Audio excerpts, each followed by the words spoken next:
मान लो first time में ना है बट तो हम लेक्चर नोट्स रिफर कर लें उसके लिए, एक बार लेक्चर नोट सामने रख कर देखें कि क्या अभी हमें समझ में आ रहा है, तो यदि उसमें से देख के भी आ रहा है तो कोई प्रॉब्लम नहीं है।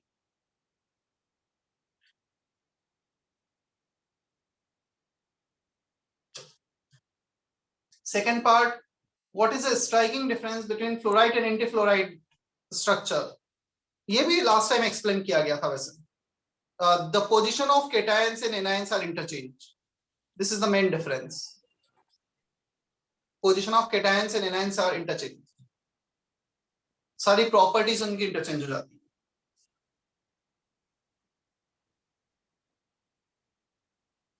चलो सेक्शन एफ से किसी को कोई डाउट नहीं है? Is there any doubt from section F? F2.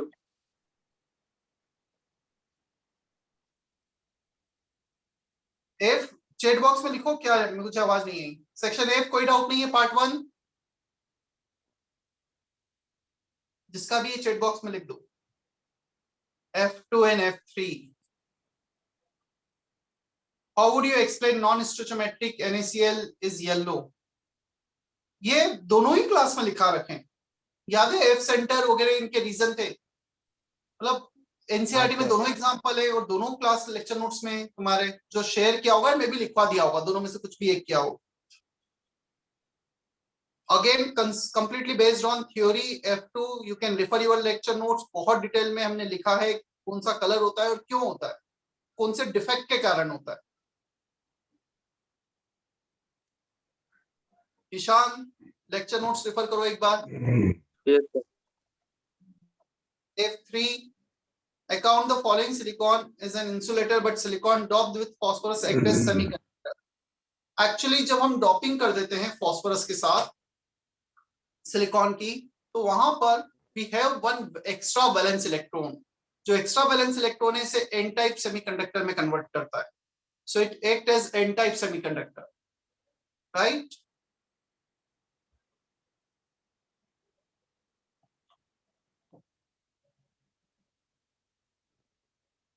चलो, so part 1 complete, now will move on the part 2।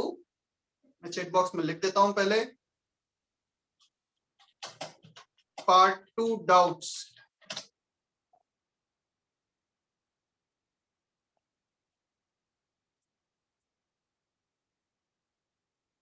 Type your doubts of part 2.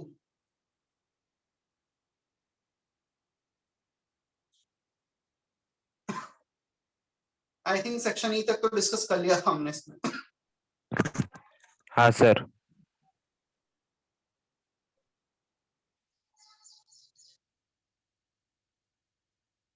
Is there any doubt in section F? Sir E8 बताओ ना एक बार। E8 किसका doubt है, नाम बताओ।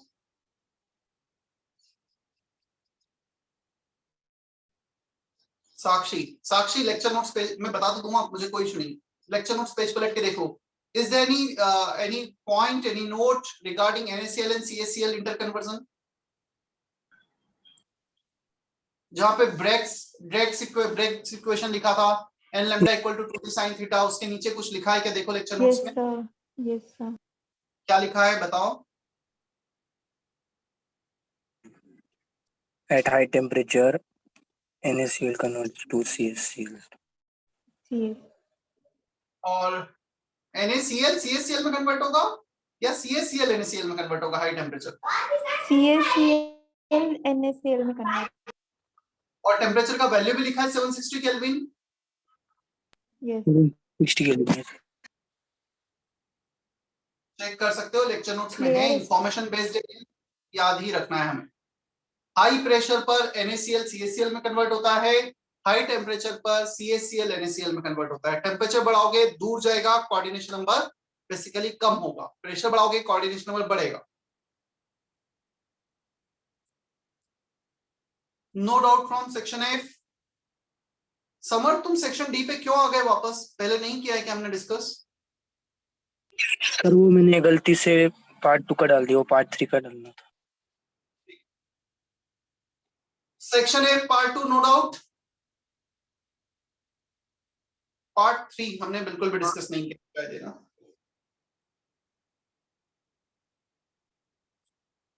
Sir section A किया था ना हमने। चलो ठीक है, कर लिया था तो नहीं किया था सर। सर सिर्फ एक क्वेश्चन किया था वो A1। सिर्फ सेक्शन फर्स्ट ए किया बी था सी। शायद। अरे ठीक है ठीक है ठीक है, section ABC from part 3, section ABC from part 3।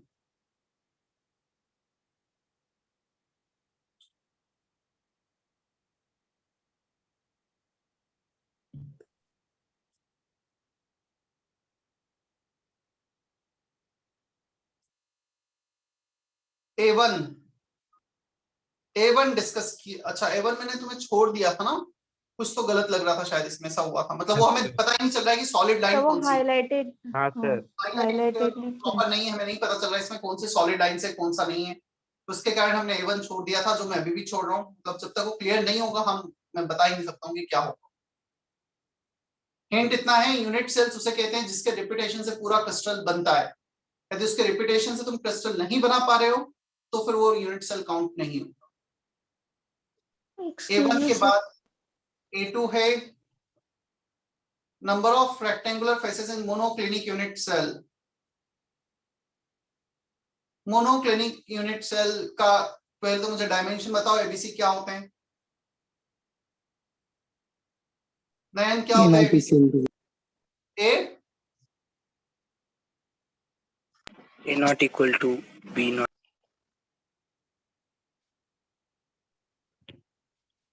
All three are different, sir. और alpha beta gamma? Alpha equal to gamma equal to 90 degree. Alpha beta gamma Nayan? Sir, alpha and gamma are 90 and beta is not equal to 120, 60 or 90.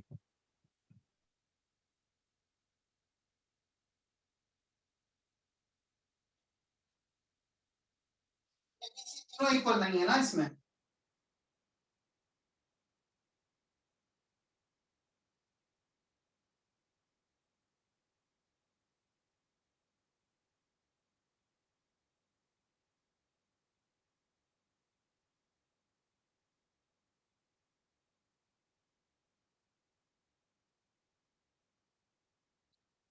हाँ ABC तीनों equal नहीं है। Alpha beta gamma, alpha beta 90 degree बताया ना तुमने, Alpha, gamma 90, sir.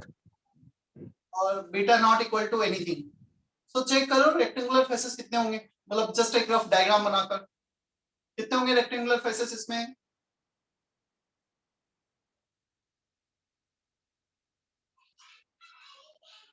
What is the property of rectangular face? बोलो, rectangle की definition पता है या नहीं पता है? पता है sir. क्या है? All angles are 90 degree and sides are not equal. Any two sides. क्या तुम अब जज कर पाओगे एंगल्स वगैरह देखकर? Yes, sir. करना ट्राई, मतलब हो जाएगा अभी वो क्वेश्चन। जस्ट तुम्हें एबीसी अल्फा बीटा गामा का पता है, उसके बाद कौन सा 90 डिग्री है कौन सा नहीं है वो चेक करना है। After A2 C1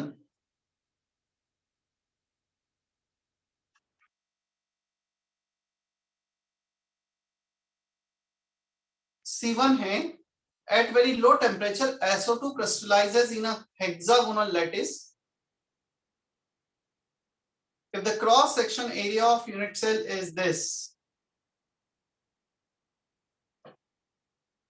The lattice constant C is 8 angstrom and the density is this, then the number of SO2 molecules per unit cell is. हमें एरिया दे रखा है, हाइट दे रखी है मतलब वॉल्यूम आ गया, डेंसिटी दे रखी है तो मास आ जाएगा। ये क्वेश्चन में करना क्या है C1 में तुम्हें exactly C1 density mass by volume, mass is density into volume. चलो हमें डेंसिटी इनटू वॉल्यूम निकालना है। डेंसिटी कितना दिया है क्वेश्चन में C1 में? 0.8 ग्राम पर सेंटीमीटर क्यूब। वॉल्यूम को भी ले लो तुम, किस यूनिट में लोगे? सेंटीमीटर क्यूब में। So volume of one unit cell 16.7 10 to the power minus 16। इसके बाद हमें यहाँ पर हाइट दे रखा है 8 एंगस्ट्रॉम, इसे भी सेंटीमीटर में कन्वर्ट कर दो, 10 to the power minus 8 centimetre. So mass 8 into 8 64, 6.4, 16.7, 10 to the power minus 24। तो इसे हम -24 की जगह -23 करते हैं और 16.7 को 1.67 कर देते हैं। क्लियर? अब एक काम Sir? करते हैं, ये मास आया है ग्राम में, बोलो सर वो 8 क्या है सर उसमें? डेंसिटी है ना, ये volume area into height, area of base into height, cross sectional area into height is volume.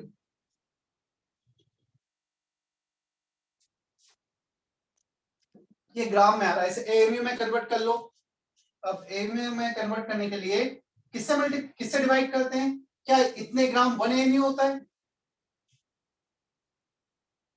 1.67 10 to the power minus 23 ग्राम, नहीं -24 होगा ना, -24 होगा। तो एक काम करते हैं, इसे हम 64 कर देते हैं, इसे -24। So this 1.67 10 to the power minus 24 gram is 1 AMU. हमारा मास आ रहा है 64 AMU. What is the mass of one molecule of SO2? जल्दी बताओ, SO2 के एक मॉलिक्यूल का मास 64 होगा क्या? Yes, Yes sir. sir. हमारा मास आ रहा है 64 एएमयू, एक मॉलिक्यूल का मास 64 एएमयू। आंसर क्या हो गया?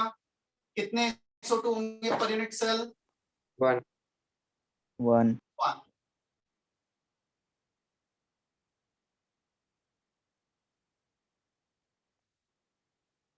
T1 is clear to everyone? Yes, sir. Yes, sir. C1 के बाद C10,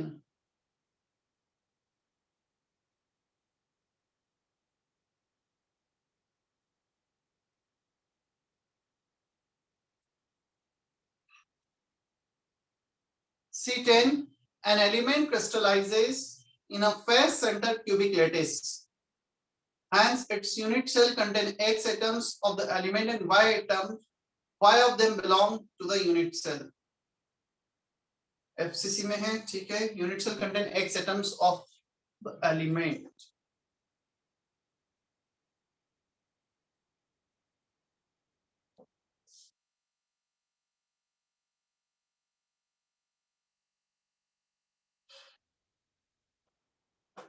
Answer will be 8 plus 6 14, 14 minus 4 10। X का वैल्यू 14, Y का वैल्यू 4। आंसर 10 दे रखा है क्या इसका? पहले तो मुझे कंफर्म करो प्रीति।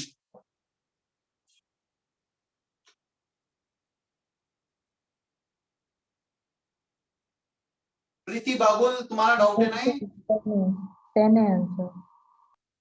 यहाँ पे हमें X दे रखा है, X एटम मिलकर एक FCC बना रहे हैं। FCC में कॉर्नर्स पे कितने एटम्स होंगे?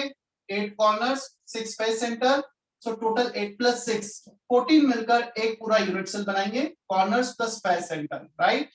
1 2 3 4 5 6 फेस सेंटर। अब उसमें से पर यूनिट सेल इफेक्टिव कितना एटम है? 4। यहाँ पे हमें Y दे रखा है, Y atom, Y of them belong to the unit cell। Total 14 मिलके बना रहे हैं, उसमें से 4 उस यूनिट सेल के बचे हुए शेयर कर रहे हैं, मतलब दूसरे यूनिट सेल के होंगे, उसमें इफेक्टिव में काउंट नहीं होंगे। समझ में आया? Yes sir.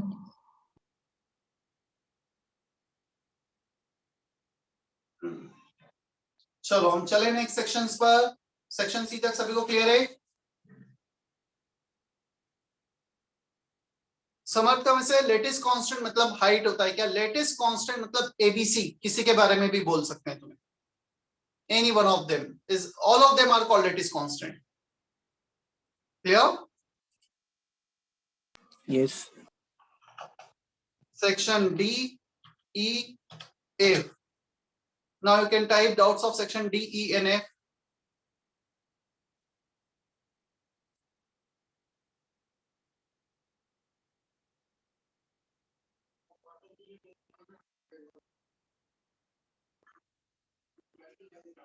D1 and D3. सबसे पहले section D. D1. In a compound, atoms of element Y form CCP. Lattice and those of element X occupy 2/3 of the tetrahedral void. The formula of the compound is this. चलो board पे बताता हूं मैं D1.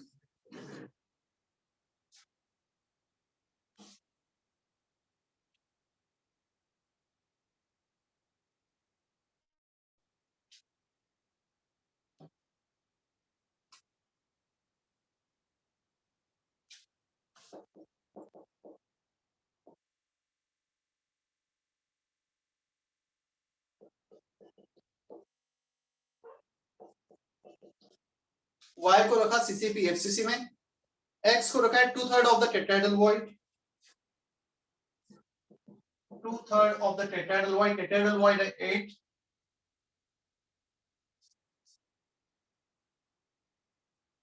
The formula of the compound is this.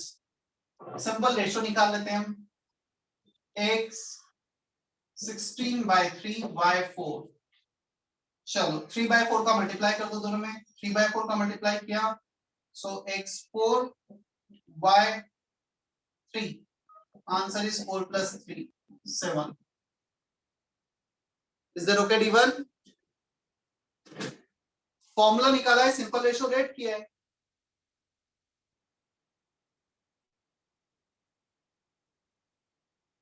काफी बच्चों का doubt था D1 Atharva का.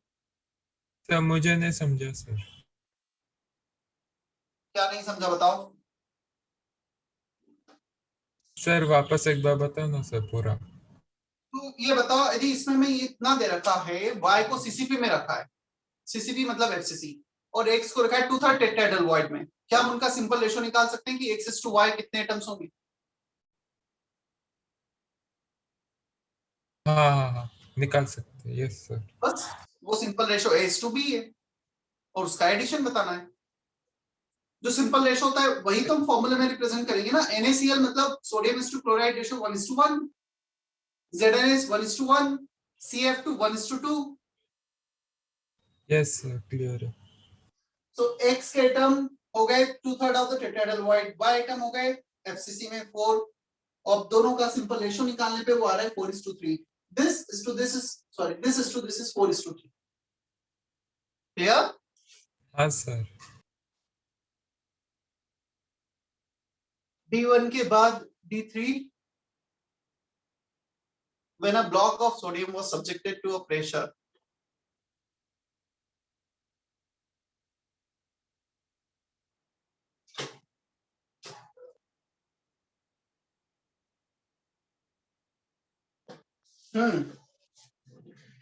अच्छा क्वेश्चन है. थर्मोडायनेमिक्स का मिक्स किया गया है D3 में.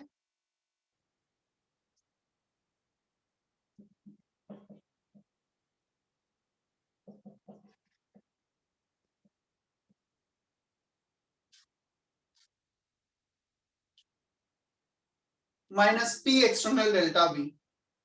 P एक्सटर्नल दे रखा है हमें 1000 बार. क्लियर? 1000 बार दे रखा है P एक्सटर्नल, उसे पास्कल में कन्वर्ट कर लो तो 10⁸ पास्कल. 10⁵ का मल्टीप्लाई कर दिया. हमें दे रखा है work done if 1 centimetre cube sodium block in this process. 1 centimetre cube total volume दिया है हमें, और हमें इसमें कैलकुलेट करना है डेल्टा V BCC से FCC. चलो ये बताओ BCC का पैकिंग एफिशिएंसी कितनी है? 0.68 है क्या?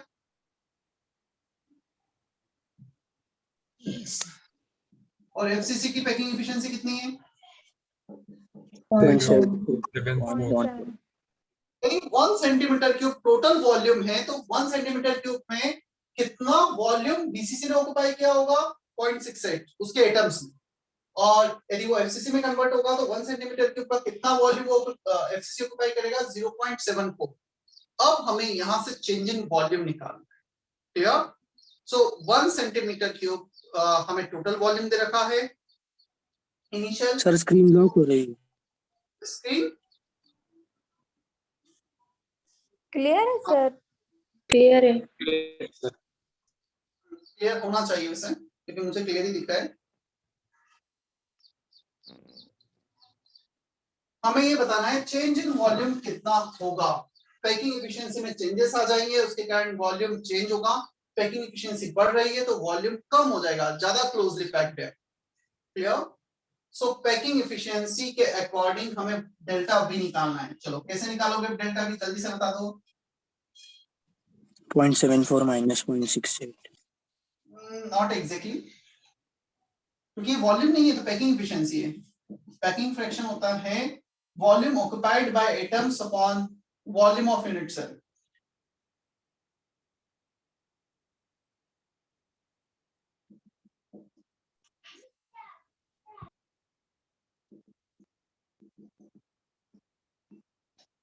ये होता है packing fraction. So packing fraction basically कितना वॉल्यूम एम्प्टी है हम ये बोल सकते हैं। इसमें 32% एम्प्टी है और इसमें टोटल एम्प्टी है 26%, क्लियर? चलो 32% 0.32 वॉल्यूम एम्प्टी है, इसमें 0.26 वॉल्यूम एम्प्टी है। पहले 1 यदि सेंटीमीटर क्यूब था तो वॉल्यूम कितना डिक्रीज हो गया होगा, इतनी एम्प्टीनेस कम हो गई, कितना 0.06। सो 0.06 एम्प्टीनेस कम हो गई out of 1 centimetre cube. So volume change यहां से रिवॉइड फ्रैक्शन से जाएंगे। So 10 to the power minus +8, minus sign तो आगे है। वॉल्यूम डिक्रीज होगा तो वॉल्यूम माइनस में आएगा। 0.06 सेंटीमीटर क्यूब, इसे मीटर क्यूब में कन्वर्ट करोगे कितना होता है? 1 centimetre cube is how many metre cube? Anyone?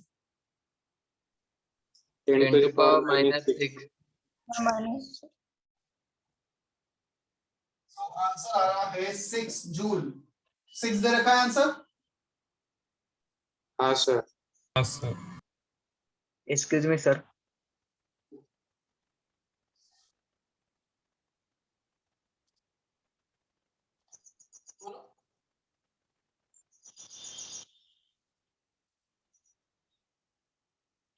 Sir हम यहाँ पे चेंज इन वॉल्यूम को volume occupied by FCC minus volume occupied by BCC ऐसे लिख सकते थे क्या?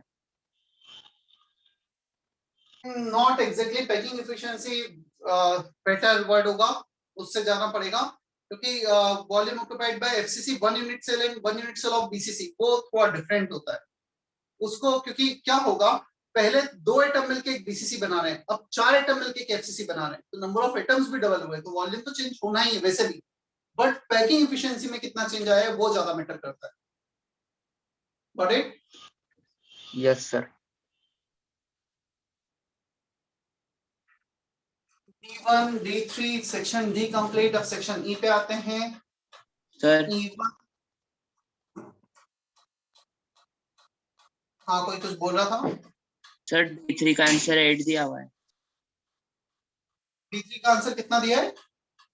8। कोई बोला था 6 दिया है? 6 नहीं है आंसर D3 का। No sir.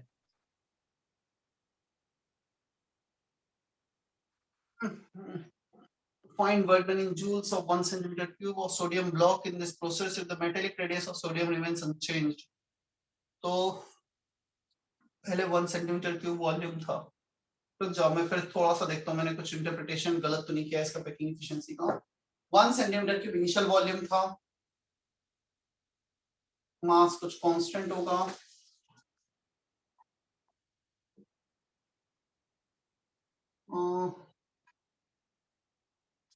सर वो क्यूब का वॉल्यूम चेंज हो गया है और रेडियस उतना ही रहा है, तो फिर हम A1 और A2 निकाल के डेल्टा वी निकाल सकते हैं। हाँ सर। बस 1-2 मिनट दो, मैं भी उसको पैकिंग फ्रैक्शन होता है कितनी पैकिंग एफिशिएंसी 1 सेंटीमीटर की यदि वॉल्यूम है तो पहले पैकिंग 32% एम्प्टी था।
पैकिंग एफिशिएंसी 68%, 1 सेंटीमीटर क्यूब में, और अब वॉल्यूम चेंज हो गया, लेट्स से बी हो गया, पैकिंग एफिशिएंसी बल्कि 74%।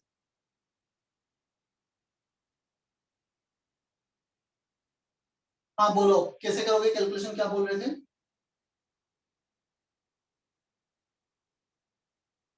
ए डैश को ए के टर्म्स में निकाल सकते हैं, उससे क्या होगा? फिर उससे डेल्टा वी मिल सकता है ना। यूनिट सेल का वॉल्यूम में डिफरेंस आएगा, नंबर ऑफ यूनिट सेल्स भी तो चेंज हो जाएंगे ना। सर तो यूनिट सेल का वॉल्यूम ही चेंज होगा ना।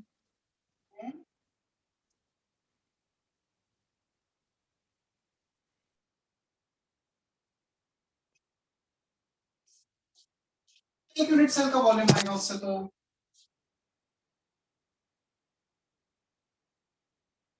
सर वीडियो ऑफ हो गया।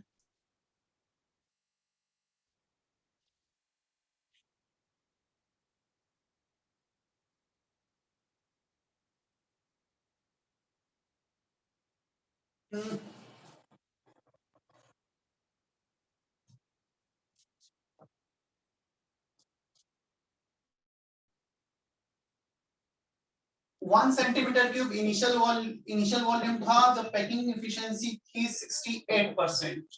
क्लियर? अब वो एटम क्लोज आ जाएंगे, वॉल्यूम हो जाएगा 20 centimetre cube when packing efficiency is 74%। Mass should remain same, mass में कोई चेंजेस नहीं आए, मास उतना ही है। क्लियर? डेंसिटी डेफिनेटली चेंज होगी, और जितनी ज्यादा क्लोजनेस उतनी ज्यादा density of FCC upon density of VCC. So mass same हो गया अपॉन वॉल्यूम। तो FCC के केस में हमें वॉल्यूम कैलकुलेट करना है, और BCC के केस में वॉल्यूम है 1 centimetre cube. So mass by volume, density का रेशो पैकिंग एफिशिएंसी के रेशो से यदि हम रिलेट करेंगे, सो जितनी ज्यादा पैकिंग एफिशिएंसी उतना ज्यादा डेंसिटी। तो 0.74 अपॉन 0.68, वॉल्यूम यहां से चेक करो कितना आएगा, 68/74।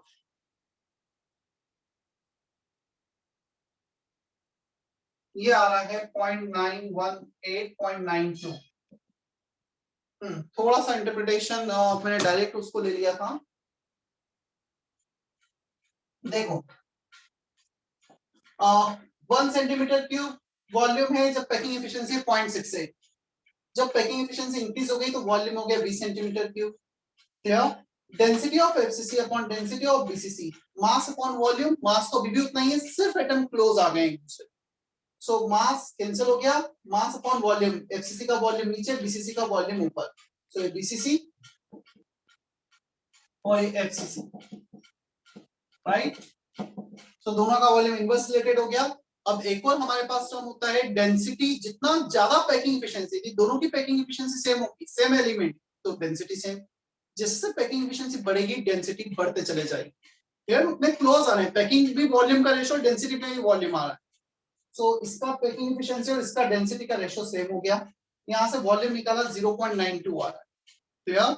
सो अब चेंज इन वॉल्यूम कितना होगा? पहले था 1 सेंटीमीटर क्यूब और अब बाद में आ गया 0.92 centimetre cube, 10 to the power -8। अब चेंज आएगा 0.08, 10 to the power -6। यहां से वो 8 जूल आएगा और 8 जूल ही करेक्ट आंसर होगा। मैंने थोड़ा उसको इंटरप्रेट गलत किया था पहले, मैंने डायरेक्टली इनका डिफरेंस ले लिया था, which is not 100% appropriate, क्योंकि वो ओवरऑल वॉल्यूम में काउंट नहीं हो रहा है, वो तो सिर्फ उनका जो पैकिंग एफिशिएंसी उसका डिफरेंस आ रहा है। हमें पहले ओवरऑल वॉल्यूम निकालना है, फिर उसका डिफरेंस लेना है। Is that okay now? Yes, sir. चलो ये क्वेश्चन था हमारा, कौन सा था? D3. D3. सो E1 हो गया, E3, एक मिनट, E3 था, D3 था। अब section E1, how many next nearest neighbor are present in Zn2 plus ion in FCC arrangement? हाँ, किसका डाउट है निकेत? हाँ सर। बताओ कितना होगा? Next nearest neighbour Zn2 plus का कौन होगा? कितना तो छोड़ो, कौन होगा? सल्फर।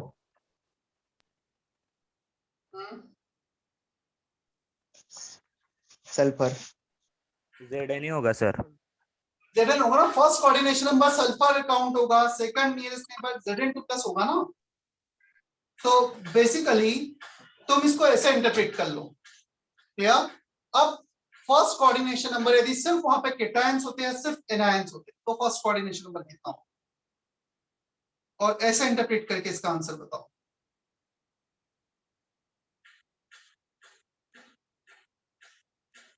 क्या ये एफसीसी में प्लेस्ड है Zn2 प्लस या सल्फाइड, कोई भी एक ले लो, their position are interchangeable. 12 they are placed in corner FCC. FCC का कोऑर्डिनेशन नंबर 12 होता है क्या, यदि हम केटायंस को नहीं रख रहे हैं तो? Yes sir. Yes, sir. First होता था, अब केटायन क्या नहीं क्या, केटायन फर्स्ट में काउंट होंगे और सेकंड में वो एफसीसी वाले काउंट होंगे। 12 second coordination number Zn2 plus का Zn2 प्लस रहेगा और सल्फाइड का सल्फाइड रहेगा। Got it? Yes sir. तो E1 का आंसर 12। E1 के बाद है E7। जस्ट ऑर्डर में जा रहा हूं ना, जिस ऑर्डर में लिखे हैं, और भी होंगे मैं बीच में बता दूंगा। E7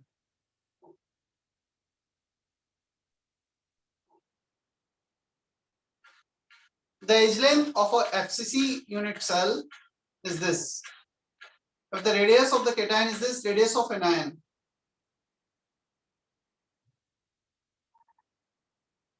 face center cubic unit cell of an ionic substance.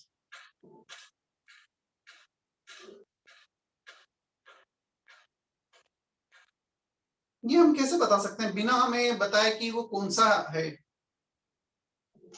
हाँ सर, वो सर वहाँ पे वो NaCl का वो सर पहले वो डेंसिटी का करके Z निकाल लेंगे। कौन सा डेंसिटी? E7 में कौन सा डेंसिटी?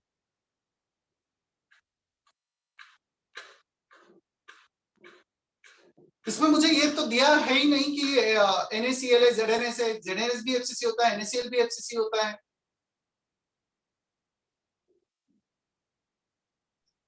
सर हाँ सर वो 2 times r plus plus r minus equal to 508 आएगा। मतलब वो NaCl एज्यूम किया है तुमने, हाँ सर। हाँ तो सर NaCl उससे जो अपन ZnS हुआ तो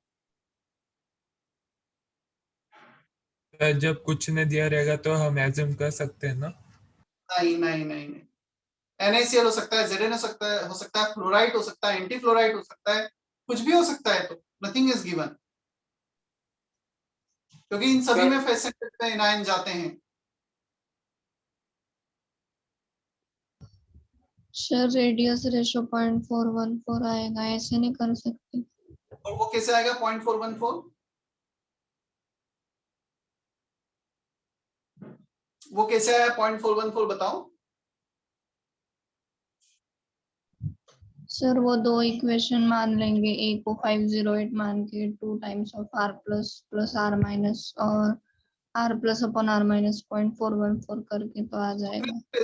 0.414 मतलब तुमने एज्यूम ही कर लिया वो NaCl है, फिर तो हमने एजम्पशन ही ले लिया ना, फिर तो 0.414 वाला, तो फिर तो हम उसे सॉल्व ही क्यों करेंगे? तो फिर मतलब वही हो गया कि हमने NaCl का एजम्पशन ले लिया 0.414, क्योंकि ZnS का 0.225 होता है, वो एजम्पशन लेके करोगे तो आंसर कुछ और आ जाएगा। हाँ तो वो थोड़ा सा इंफॉर्मेशन मिसिंग है, मतलब जब तक वो नहीं दिया होगा कौन सा स्ट्रक्चर है मैं नहीं रिपोर्ट कर सकता हूँ। E7 के बाद E8, how many nearest neighbour surround each ion in F-centered cubic unit cell of an ionic cluster? How many nearest neighbors surround each ion?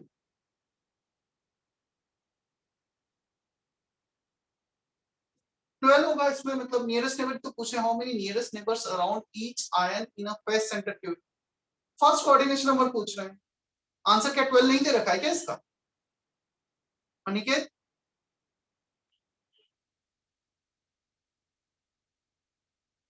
Aniket answer 12 है कुछ और है? हाँ सर दिया है सर, पर यहाँ पे वो स्ट्रक्चर NaCl का भी हो सकता है, ZnS का भी हो सकता है, तो वहाँ पे टेट्राहेड्रल बॉन्ड्स पे भी एटम्स रखते हैं आप, ऑक्टाहेड्रल बॉन्ड्स पे, तो वो मतलब हाँ बेसिकली दिया तो होना चाहिए how many nearest neighbours around each ion in FCC, तो सिर्फ FCC, हाँ कुछ मिसिंग है इसमें भी वैसे, बट सिर्फ FCC दिया है, नथिंग इज गिवन, मुझे फर्स्ट कोऑर्डिनेशन में बताना है FCC का, तो मेरा पहला हिंट तो 12 जाएगा, और फिर अगेन आयोनिक कंपाउंड है तो केटायन एनायंस भी हो सकते हैं, so some more information should be given.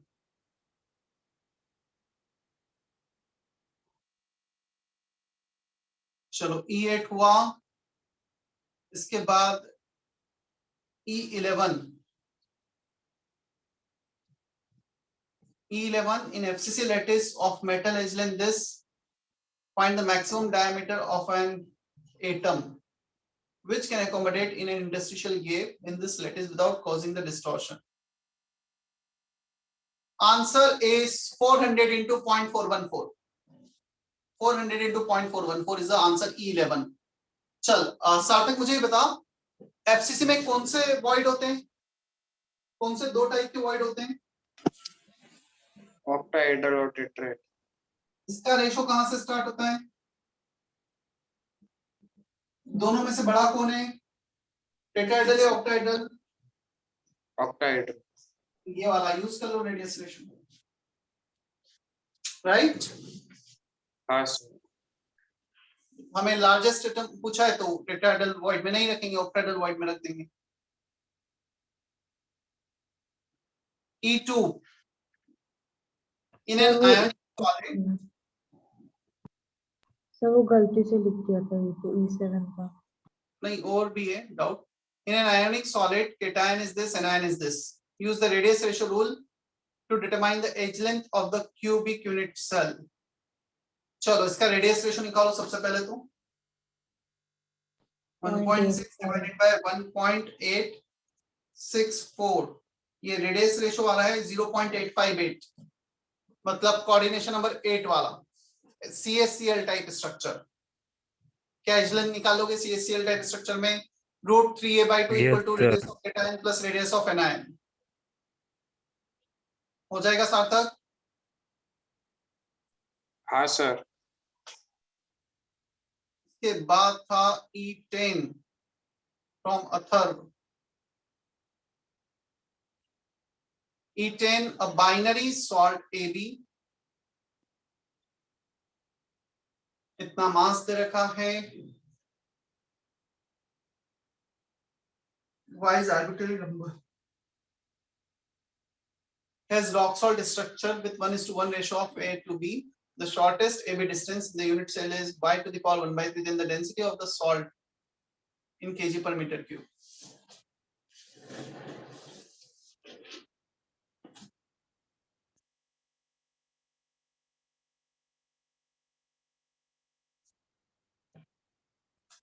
E10 density Z कौन से स्ट्रक्चर में, रॉक सॉल्ट। तो 4 मोलार मास कितना दिया है हमें AB का 6.023 बाय 6.023 बाय AMU। तो मोलार मास AMU में दे रखा है हमें। क्लियर? हमें चाहिए केजी पर मीटर क्यूब में आंसर। तो एक काम करो, इसे कन्वर्ट कर लो केजी में। So 1 AMU is 1.67 10 to the power minus 27 kg. kg में कन्वर्ट कर लिया, clear? Upon Na 6.02 10 to the power 23 into Z into molar mass upon Na into A cube. A कितना दिया है यहाँ पर, y nanometre, y to the power 1/3। So y to the power 1/3, 1 nanometer is 10 to the power minus 9 meter whole cube। ये y cancel हो जाएगा, बाकी solve कर पाओगे क्या तुम? हाँ सर। केजी में मास ले लिया, मीटर सर क्यूब उन्होंने में वाई नहीं दिए, क्या बोल रहे हो? सर उन्होंने ए को नहीं दिए। हाँ सॉरी, उन्होंने ए नहीं दिया, वो शॉर्टेस्ट डिस्टेंस दिया है। So shortest distance in NaCl is A/2, so this is not A/2, तो इसमें 2 का और मल्टीप्लाई करना पड़ेगा, अब A आएगा। शॉर्टेस्ट डिस्टेंस होता है एज लेंथ बाय 2। क्लियर है सर। E10 के बाद है E7।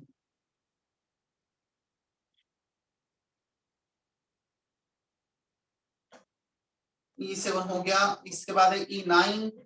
E9 number of unit cell are present in a cube shaped ideal crystal NaCl of mass this, then value of x।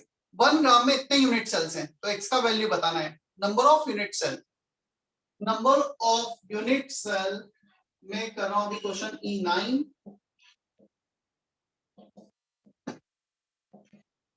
Mass upon mass of 1 unit cell. जितना ही मास दिया है उसको एक यूनिट सेल के मास से डिवाइड कर दो, तो टोटल यूनिट सेल्स आ जाएंगे।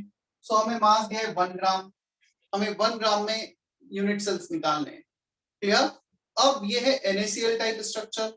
एक यूनिट सेल का मास कितना होगा, एक यूनिट सेल का मास होगा Z effective into mass of 1 atom. सो एक यूनिट सेल में कितने एटम्स है, 4 NaCl मॉलिक्यूल, और उसका molar mass upon Na, this is the mass of 1 unit cell. Solve कर पाओगे अभी से? यस मोलार मास Yes, कितना, 58.5।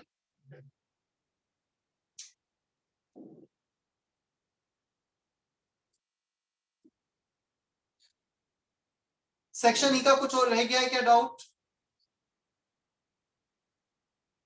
सर एक बार E11 फिर से बताइए ना।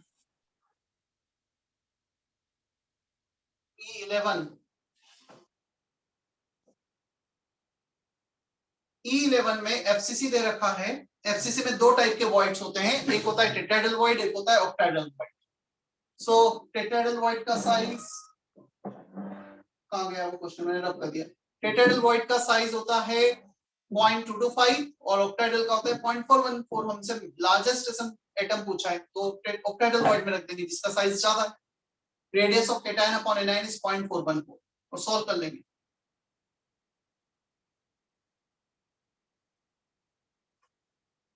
क्लियर? अब यहां पर हमें ये भी दे रखा है, मतलब ऑक्टाहेड्रल वॉइड में रखना है, मतलब एज के सेंटर पे रखना है। सो एक फॉर्मूला तुम ये भी यूज कर सकते हो, 400 is 2 times of radius of cation plus anion.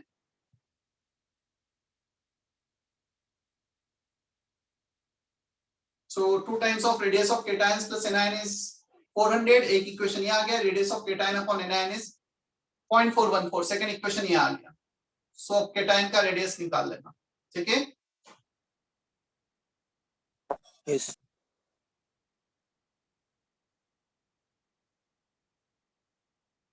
Next section E complete. Section E के बाद एफ से किसी का भी डाउट नहीं है। सेक्शन एफ किसी का डाउट है क्या कोई? यदि मिस हो गया हो तो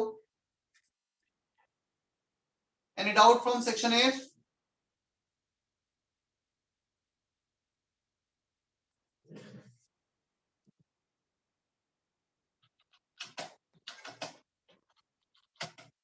Exercise 2 part 1 doubts fast.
Sarthak question number 1 क्यों बताया जाए, क्या रीजन है?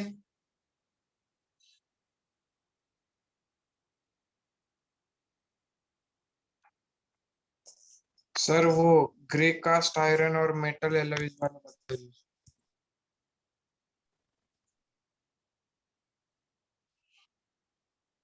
देखो, metal alloy, ions, delocalised electron, हमें क्या पूछा? Not correctly matched. Solid CO2 van der Waals, ये करेक्ट है। ग्रेफाइट कोवेलेंट इन वंडरवॉल, ये भी करेक्ट है।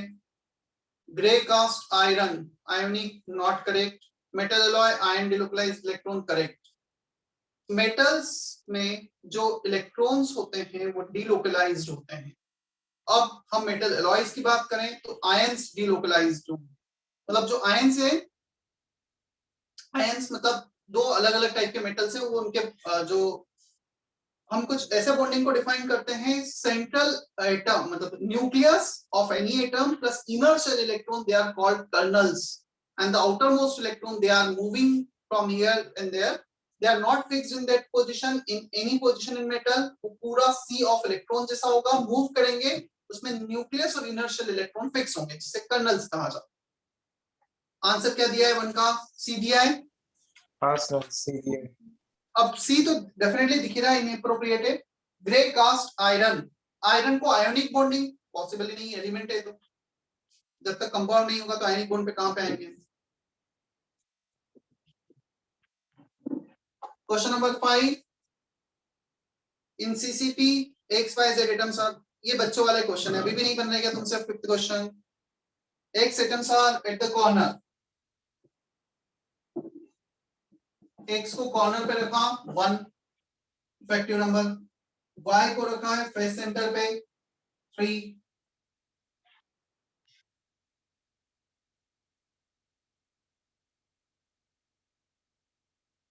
और Z को रख रहे हैं हम।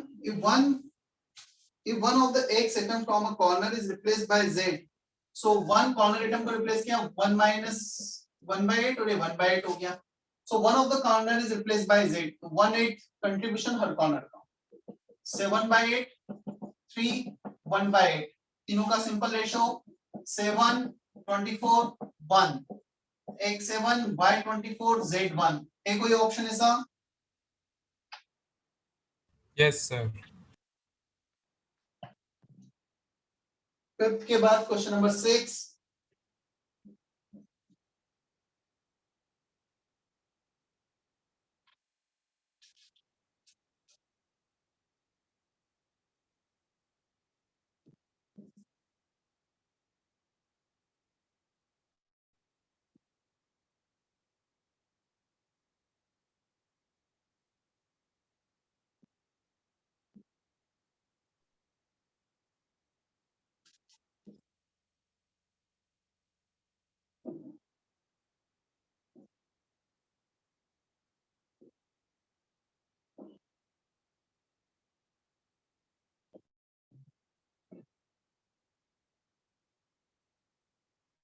क्या आंसर आएगा 6 का? ए। आया समझ में? डायग्राम बना दिया है बोर्ड पर. 7,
सेवन क्वेश्चन. क्यूबिक वॉइड में जो भी साइज है क्या होगा?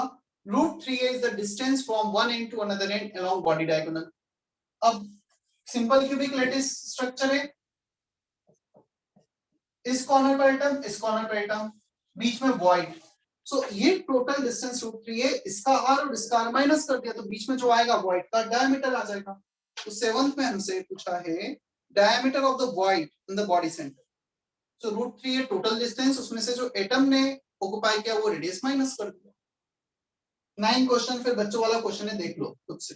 सिंपल रेशियो कौन सा कहां प्लेस है, किसका कंट्रीब्यूशन कितना है. ये सब फिफ्थ था.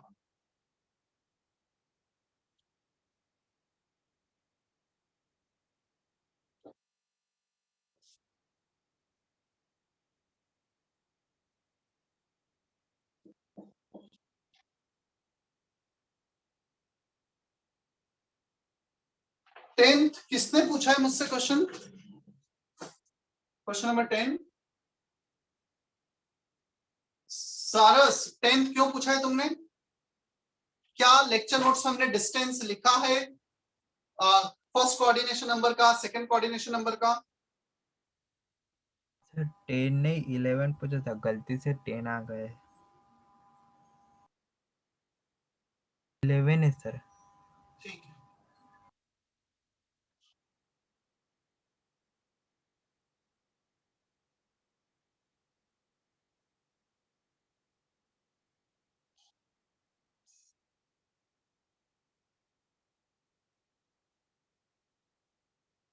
Question number 19. Zinc oxide, white in color at room temperature, acquires yellow color on heating due to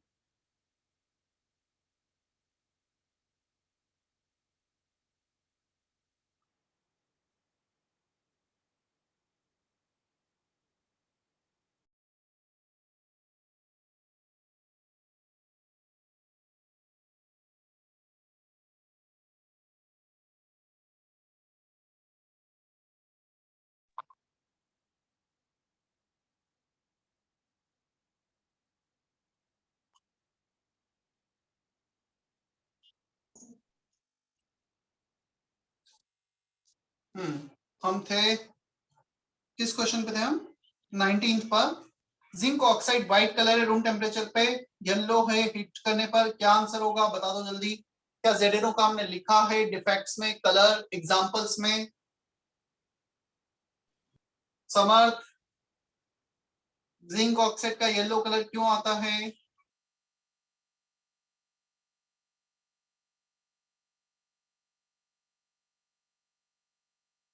समर्थ, तुम्हारा डाउट है ना? Yes. क्या लिखा है जिंक ऑक्साइड के बारे में? कुछ लिखा है क्या हीट करने पे येलो होता है, और क्या रीजन लिखा है? एक्स्ट्रा जिंक आता है क्रिस्टल में और ऑक्साइड आयन की जो वैकेंट स्पेस होती है उस पे क्या आ जाता है? एफ सेंटर इलेक्ट्रॉन आ जाता है क्या? हाँ yes sir. C option is correct. 19 के बाद question number 2, which of the following is not correct for ionic crystal?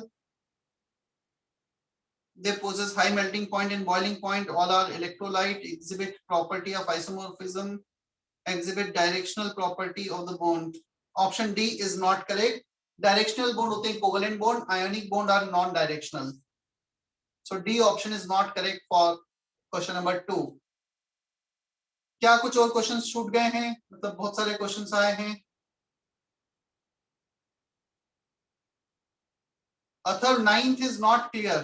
9th में क्वेश्चन में पूछा है, 9th क्यों क्लियर नहीं है अथर्व? क्या बताऊं? क्लियर है सर। क्योंकि यदि तुम्हें अभी ये पता लगना चाहिए कौन कितने टेट्राहेड्रल हैं, कितने ऑक्टाहेड्रल हैं, कौन सा किस रेशो में, मतलब ये क्वेश्चन तुम मुझसे सेकंड थर्ड लेक्चर में पूछते हो एटॉमिक स्ट्रक्चर के तो समझ में आता। सॉरी, मोल सॉलिड स्टेट के। Is there any other doubt? 11th question. 11 sir. Platinum crystallises FCC unit cell. Density बताइए सर फिर। डेंसिटी कैलकुलेट करके बताऊं या फॉर्मूला बता दूं? क्या बताऊं? बताओ 11th में। सर कैलकुलेट मतलब into molar फॉर्मूले mass में या upon N into AQ. This is the formula. Z का वैल्यू 11th में face centre 4, molar mass is given 195, Na का वैल्यू तुम्हें पता है, एज लेंथ क्वेश्चन में दिया है। हाँ बोलो। यस सर हो जाएगा। चलो, किसी का कोई और क्वेश्चन रह गया है क्या? यदि किसी का क्वेश्चन छूट गया तो अनम्यूट करके जल्दी से बता दो।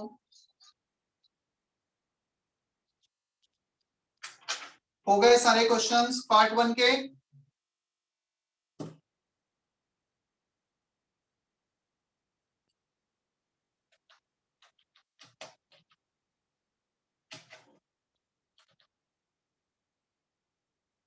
Part 2 doubts.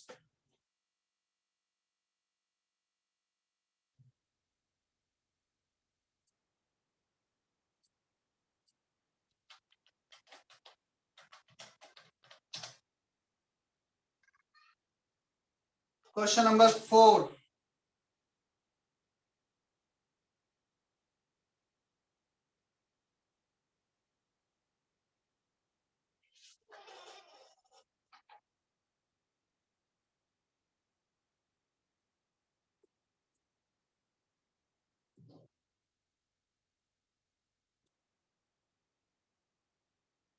Question number 4 from exercise 2 part 2. What is the coordination number of an atom in its own layer AB type arrangement? Answer is 6. ये एक एटम है, AB टाइप अरेंजमेंट मतलब हेक्सागोनल क्लोज पैकिंग को 3 dimension में extend करना है। इस layer में इसके सेंटर एटम के 6 कांटेक्ट में, ऊपर वाले लेयर के 3 एटम और नीचे वाले लेयर के 3 एटम, टोटल 12 कोऑर्डिनेशन नंबर होता है। सेम लेयर में बोलोगे तो 6। इज दैट ओके निशान?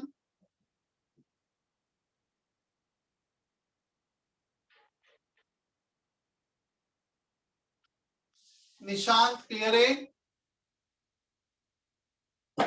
Nishant Thakur,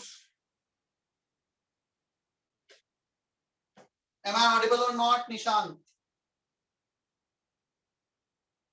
Sarthak, fifth question.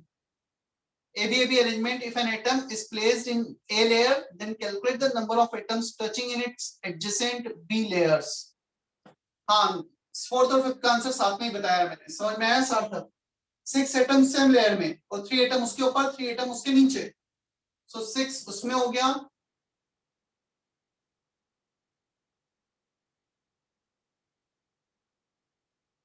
और 3 ऊपर 3 नीचे, आंसर 6। सार्थक समझ में आया? 6 होगा इसका भी आंसर। सर एडजेसेंट बी लेयर मतलब उसी यूनिट सेल की बी लेयर या फिर उसके एडजेसेंट वाले यूनिट सेल की बी लेयर? कोई फर्क नहीं पड़ता, बी लेयर के कोई भी एडजेसेंट बी लेयर जो तुम्हें लेना है ले लो, बट एटम तो वही कांटेक्ट में होंगे ना जो उसी यूनिट सेल के हो, साइड वाले यूनिट सेल के तो कांटेक्ट में होंगे नहीं। हाँ सर।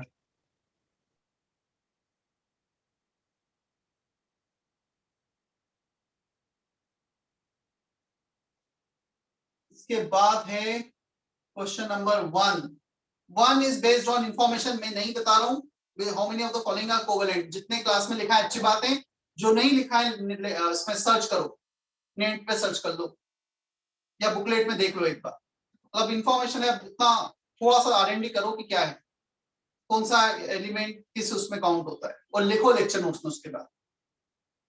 क्वेश्चन नंबर 1 के बाद है 6 का डी ऑप्शन, इसका क्या मतलब है निशान? 6 का डी ऑप्शन पता नहीं कौन से 6 का डी ऑप्शन बोल रहे हैं। Question number 3 from Saima, sir वो पार्ट बी का डाल। how many spherical balls of radius 2 centimeter can be placed completely inside a cubical box of 8 centimeter? Question number 3, 8 centimeter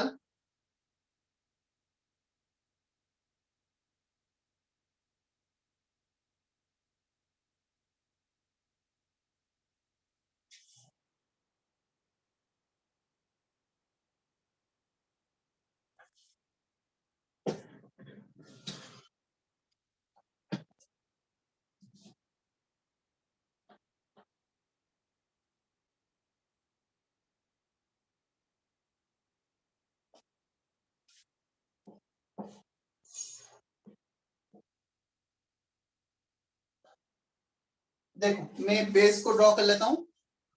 हमें क्वेश्चन नंबर 3 में बताना है 2 सेंटीमीटर रेडियस के कितने बॉल्स इसमें आएंगे completely inside of box edge 8 centimetre. ये 8 centimetre दे रखा है, एक बॉल का रेडियस है 4 सेंटीमीटर, मतलब 2 ही बॉल आएंगे उसमें, इस मिरर में टोटल 4 बॉल्स आ गए बॉटम पर। क्लियर? मतलब ये बेस का मैंने डायग्राम ड्रॉ किया है। सो 4 बॉल्स दिख रहे हैं, इसका रेडियस 2 सेंटीमीटर, डायमीटर 4 + 4 8 सेंटीमीटर। अब हम इसके ऊपर या तो बीच में बॉल रख दें या इसके ऊपर रख दें। यदि बीच में बॉल रख दिया, हाइट भी उसका 8 सेंटीमीटर है और हमारे बॉल का हाइट 4 सेंटीमीटर, तो यदि हमने सेकंड एटम को यहाँ पे रख दिया तो यहाँ पे कोई एटम नहीं आएगा, अब थर्ड लेयर उसके ऊपर आएगा और थर्ड लेयर क्यूब से बाहर चला जाएगा, वो तो हमें चाहिए नहीं, तो इसके वजह से 5 क्यूब के अंदर आना है कंप्लीटली इनसाइड। अब हम एक काम करते हैं, एटम को एग्जैक्टली इसके ऊपर रखते हैं, सो एग्जैक्टली इसके ऊपर रखेंगे, बीच में नहीं रखेंगे। सो हाइट 4 सेंटीमीटर + 4 सेंटीमीटर, अब वो पूरी तरह से पैक हो जाएगा, टोटल 8 एटम्स आएंगे। राइट साइमा? हाँ सर। 9th क्वेश्चन,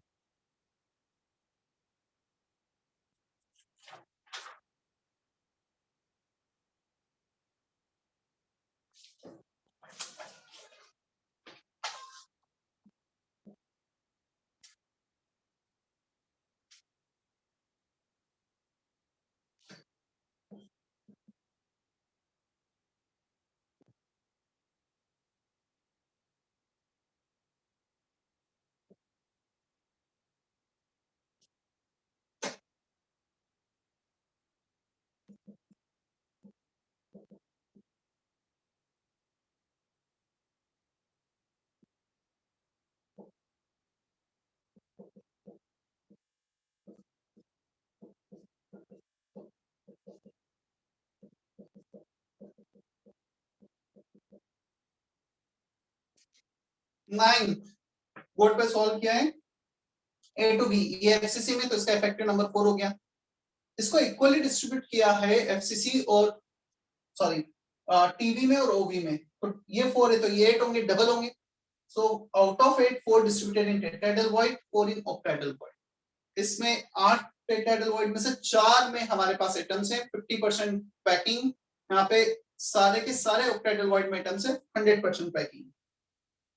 क्लियर है साइमा 9 क्वेश्चन अभी? समर सर एक बार फिर से बताइए ना।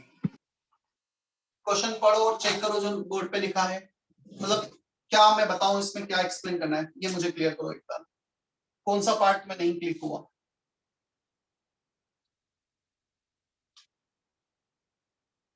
सर वो मुझे लगा इसमें स्पाइनल स्ट्रक्चर का कोई पार्ट मतलब कॉन्सेप्ट होगा, लेकिन उससे नहीं आ रहा था। तो उसमें इतना दे रखा है क्यूबिक क्लोज पैक्ड मतलब एफसीसी, उसमें दे रखा है बी, तो एफसीसी में बी है और केटायंस को इक्वली डिस्ट्रीब्यूट किया है ऑक्टाहेड्रल वॉइड और टेट्राहेड्रल वॉइड में, टोटल 8 केटायंस है, ए टू बी डबल है केटायंस, तो 8 में से 4 टेट्राहेड्रल वॉइड में, 4 ऑक्टाहेड्रल वॉइड में। टेट्राहेड्रल वॉइड कितनी होती है? 8 होती है, 4 में एटम चले गए 50%, ऑक्टाहेड्रल वॉइड होती है 4, चारों में एटम चले गए 100% ऑक्यूपेंसी। क्लियर समझ? Yes sir. आंसर रिपोर्ट करना है 100 माइनस 50। चलो कंप्लीट हुआ। 7th क्वेश्चन और बताना है। 7th question, in a compound oxide ions are arranged in a cubic close packed cation है 1/6 of the tetrahedral void, cation B. अब कर पाओगे यार 7th क्वेश्चन, मतलब वही सिंपल रेशियो निकालना है, फिर XYZ तो तीसरा क्वेश्चन है आज, कर लोगे समझ अभी ये क्वेश्चन? Yes sir. उन्होंने बस वो दिया है ना, उन्होंने सिंपल रेशियो को, सर उन्होंने सिंपल रेशियो को दिया नहीं था ना, मुझे लगा कि वो डायरेक्टली लिख के इंक्वायरी करो। तो हम एम्पिरिकल फॉर्मूला लिखते हैं तो सिंपल रेशियो लिखते हैं। देखो NaCl के एक यूनिट सेल में 4 Na 4 क्लोरीन है, बट लिखते तो NaCl ही है ना उसको 1:1, जो भी सिंपल रेशियो है, स्पेशली इन आयोनिक कंपाउंड।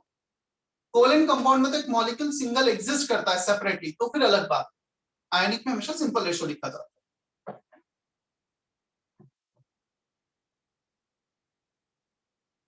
चलो चले हम पार्ट 3 पर।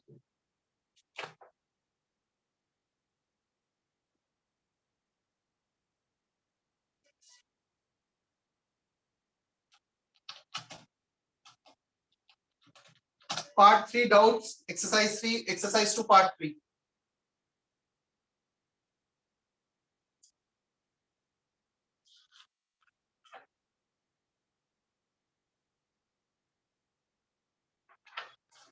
Question number 2 from Saima. Amorphous solid can also be called.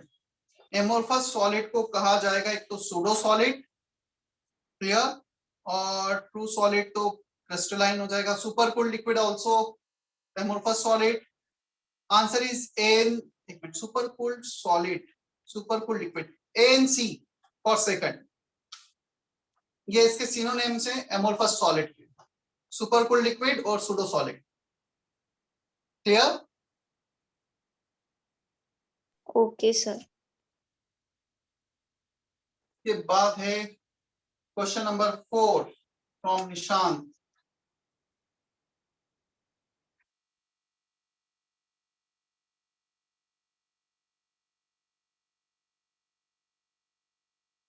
Percentage fraction of edge length not covered and covered BCC structure में।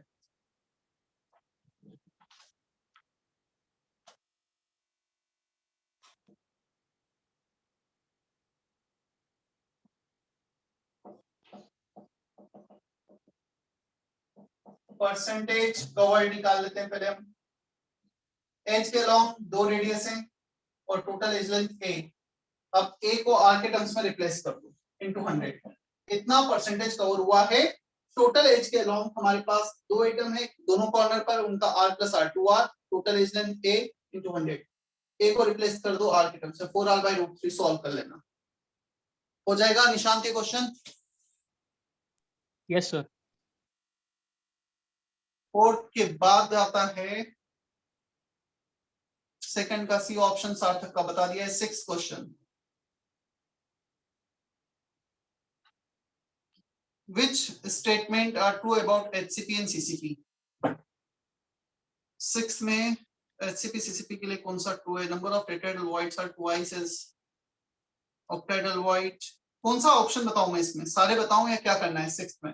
8th option, D option. D option. If atoms of tetrahedral void displays into octahedral void, then it is Schottky defect। नहीं, Schottky defect तो वो होता है जब atoms बाहर चले जाते हैं। टेट्राहेड्रल वॉइड ऑक्टाहेड्रल वॉइड में इंटरचेंज हुआ तो वो होगा Frenkel defect possible. Schottky defect में तो केटायन एनायन दोनों सिस्टम से बाहर चले जाएंगे ना, सो डी इज नॉट करेक्ट। इसका आंसर में डी नहीं होगा। क्या 6 में और भी कोई एक्सप्लेन करना है?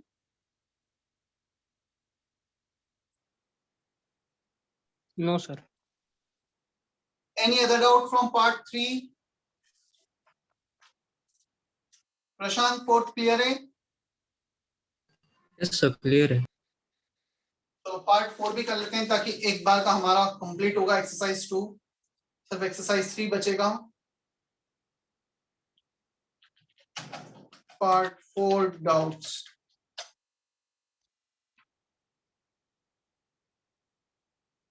अब मेरा जब भी नेक्स्ट वीक तो खैर छुट्टी है, उसके नेक्स्ट वीक से मैं जेपीबी में आयोनिक स्टार्ट करने वाला हूँ, क्लियर? और जेपीए का मैं कंटिन्यू करूंगा और मैं टाइम स्लॉट जेपीबी का शायद ऐसा रखूंगा, यदि कोई जेपीए वाला बच्चा आयोनिक अटेंड करना चाहे तो कल रिवीजन के लिए। सर पार्ट 3 का 9th ऑप्शन डी और सर आयनिक कब स्टार्ट कर रहे हो? After 5th July, after your vacations.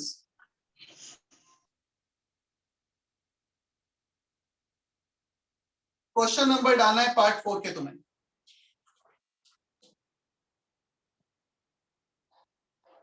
You have to put question number in chat box, part 4.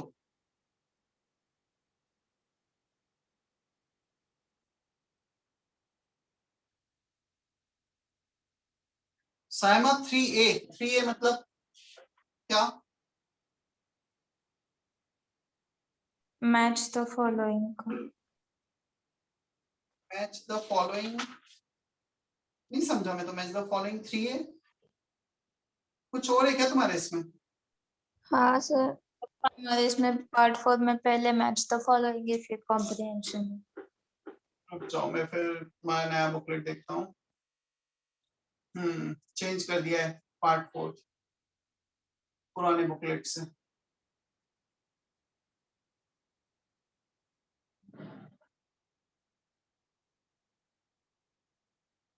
So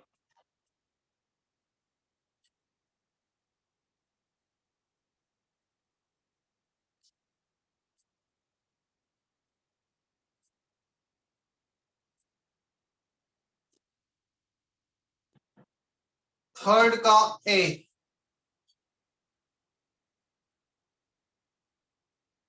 ZNS crystal. Sir उसमें क्यू कैसे आएगा वो नहीं समझा।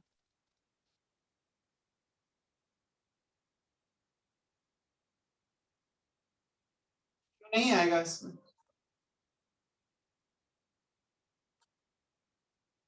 अच्छा, जिंक के दो स्ट्रक्चर होते हैं, एक होता है जिंक ब्लेंड जो एचसीसी होता है, एक और होता है ZNS का, वो HCP होता है। बट वो हमारे सिलेबस में नहीं है, यहाँ पे होना तो नहीं चाहिए। ZNS दो स्ट्रक्चर पे एग्जिस्ट करता है, एक होता है जिंक ब्लेंड और एक और स्ट्रक्चर होता है जिसका नाम भी इवन मुझे याद नहीं क्या बोलते हैं, जिसे सिर्फ जिंक ब्लेंड बोलते हैं, वो HCP में एग्जिस्ट करता है जो सिलेबस में नहीं है।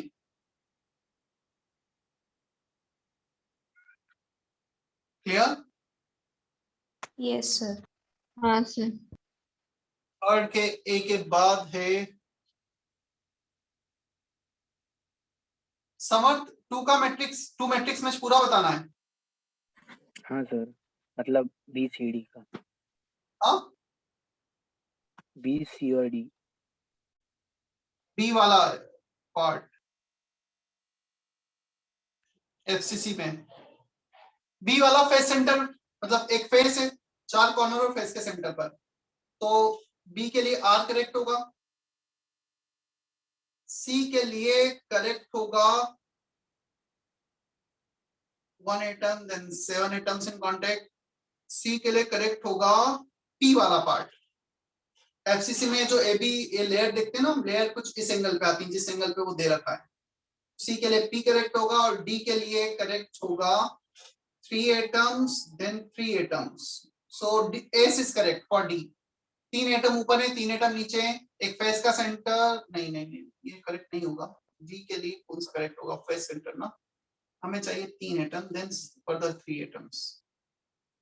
क्यू। हाँ एक भी नहीं होगा, डी का तो कोई भी करेक्ट नहीं होगा। आंसर क्या देखा है डी के लिए? सर क्यों होगा ना? क्यों होगा? क्यू होगा ना। हाँ उसको मैं इस एंगल पे इमेजिन करेंगे तो क्यू हो जाएगा, राइट। उसको फेस डायगोनल हम वो ले रहे हैं, मैं उसको वैसे ही एज्यूम कर रहा था जैसा वो दे रखा है, ठीक है। वो डी के लिए होगा Q, 3 atom on the front face, 3 atom on the back face.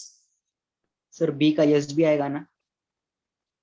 B का एस वो भी देख लेते हैं, बी का नहीं सर, एस वहां के पीछे नहीं आएगा, बॉडी सेंटर वाला पे थोड़ी कुछ है। सर फिर एस किसका आएगा? वो अलग ही है। एस किसका आएगा? जरूरी थोड़ी किसी का आएगा। सर पीछे दिया है बी का यस। बी का 2 दे रखे हैं क्या? बी का आर और एस दोनों ऑप्शन दे रखे हैं। हाँ सर, और ए का भी और यस। बी का भी बी का भी आर और एस दिया है और ए का भी वही दिया है। ए का तो एस होगा, ठीक है। यदि मल्टीपल करेक्ट है तो ए का एस भी होगा। कैसे होगा एस बताता हूं मैं तुम्हें। ए के लिए एस ऐसा होगा, यहाँ पर एक फेस सेंटर है, एक फेस सेंटर यहाँ पर है, एक फेस सेंटर यहाँ पर है और एक फेस सेंटर यहाँ पर है। तो ये चारों मिलकर स्क्वायर बना रहे हैं जो ए ऑप्शन में दे रखा है। Clear? Is that okay? Yes sir.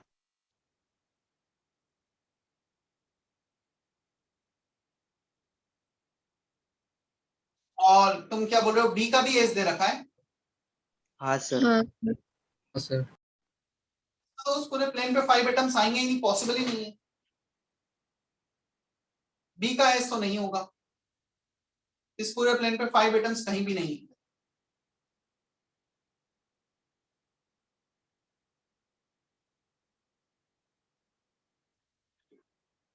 चलो नेक्स्ट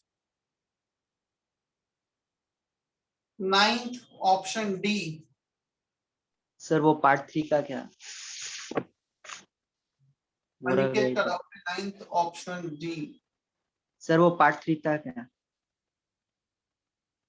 मेरा मतलब नाम बताओ।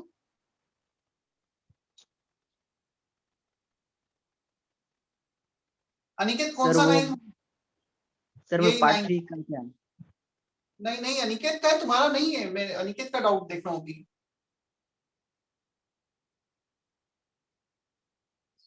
9 का option D, for packing with minimum void space the two combination, consider to the elements separately।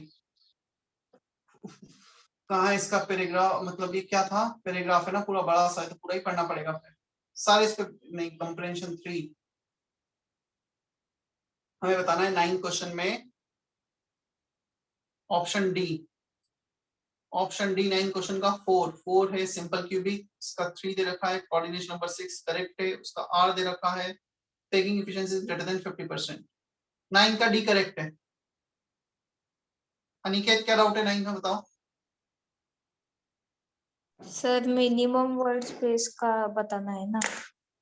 For taking with the minimum void space the two combination। मतलब अब मुझे दूसरे ऑप्शंस भी फिर देखने पड़ेंगे इसमें क्या है। यदि सिंगल ऑप्शन चाहिए for the packing with the minimum void space, minimum void space मतलब फिर हम बात करें सीसीपी की, तो 3D में सीसीपी मिनिमम वॉइड स्पेस होगा और 2D में हेक्सागोनल। मिनिमम वाइड स्पेस का फिर चेक करो थर्ड ऑप्शन से कुछ रिलेटेड है क्या कहीं भी। सी ऑप्शन थर्ड का fourth primitive unit cell possible नहीं, गलत है तो थर्ड का फोर्थ।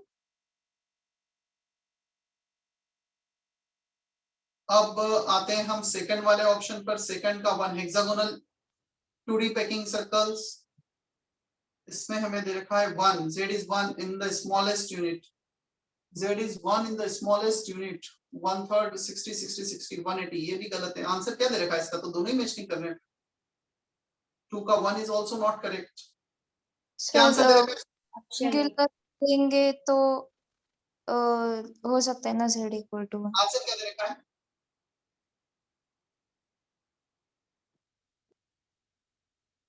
बोलो 9 का आंसर क्या है? बी दिया हुआ है। क्या दिया है? B.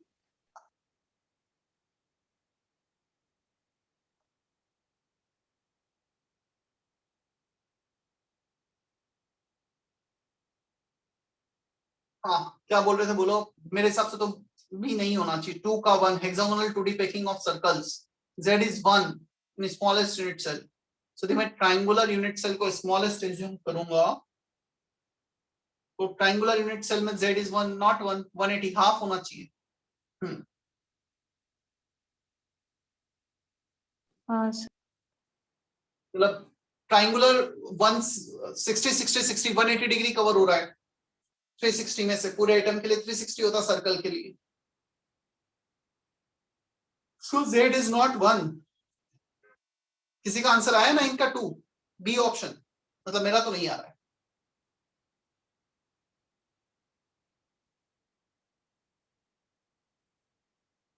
So all options are incorrect.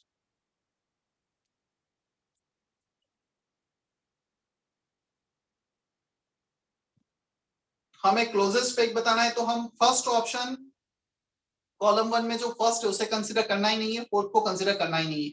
Closest packing या तो हेक्सागोनल होगा 2D में, या सीसीपी होगा 3D में। तो सेकंड और थर्ड के रिस्पेक्ट में ही हमें आंसर आगे बताना है। चलो कोई और डाउट बच गया है क्या इसमें? समर्थ का है 5 and 6।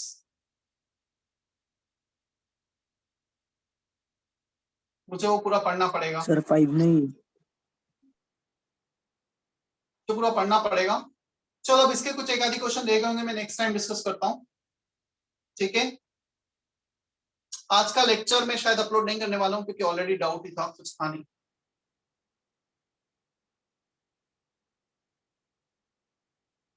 सेशन एंड कर रहा हूँ फिर मैं अभी। सर हाँ।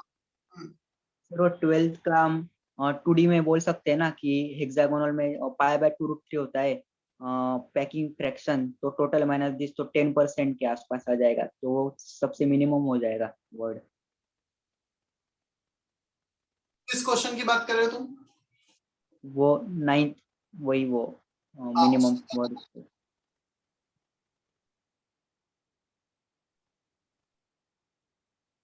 बोलो 9 पे फिर से क्या करना है? सर उसमें ऑप्शन बी मैच कर रहा है ना। जैसे 2 hexagonal 2D packing of circle, z is 1। हाँ सर वही, क्योंकि इसमें मिनिमम वर्ड आ रहा है ना।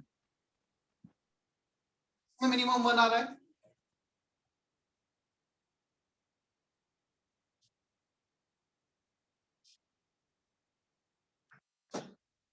इस ये हेक्सागोनल पैकिंग है। This is the smallest unit. क्या इसमें बना रहा है? ये 3 सर्कल मिलकर एक पूरा सर्कल बना रहे हैं क्या?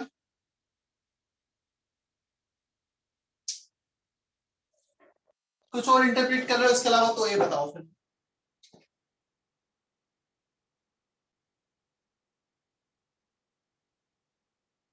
बोलो अनिकेत।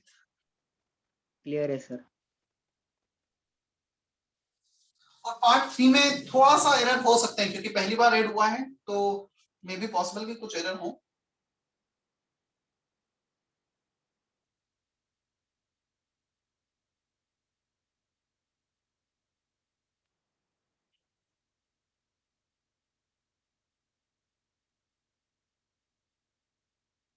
ठीक है। मैं सेशन एंड कर रहा हूँ फिर अभी।